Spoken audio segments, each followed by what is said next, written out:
Bismillahi Raxmaani Raxiim. Daawadayaasha sharafta leh, soo dhawaada, soo dhawaada. Maanta waxaan soo booqanay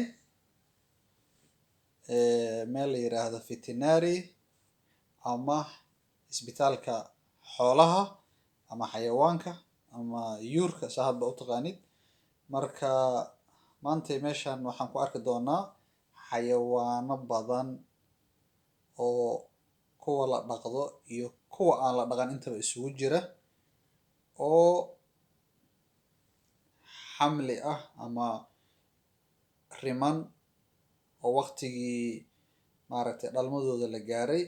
Marka waa arki doonaa waxay isugu jiraan. La soco oo maasantaa barnaamijkana share, like and comment. Subscribe-kana dee culays badan ma lahana farta dhaku si annagana ay noogu noqoto dhiirigelin. Waa maasantihiin intiinii hore oo na soo dhiirigelisay iyo inta dambaba waa idiin mahad celinaynaa. La soco barnaamijka.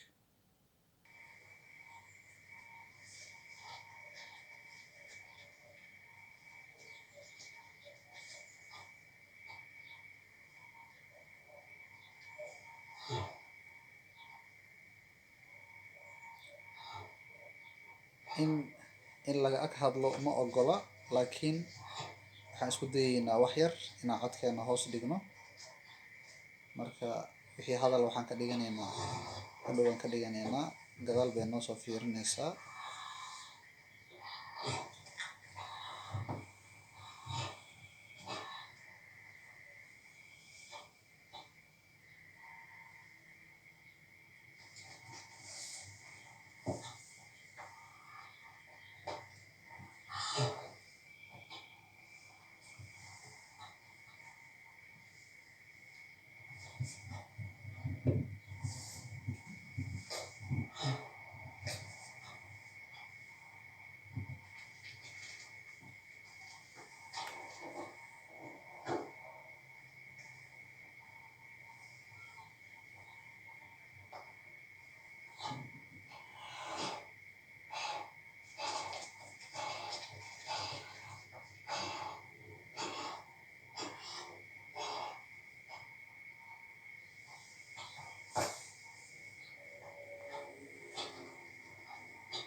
hadda waa markii laga joogo muddo hal saac camal ah oo arkaysaan neefkii wuu istaagay.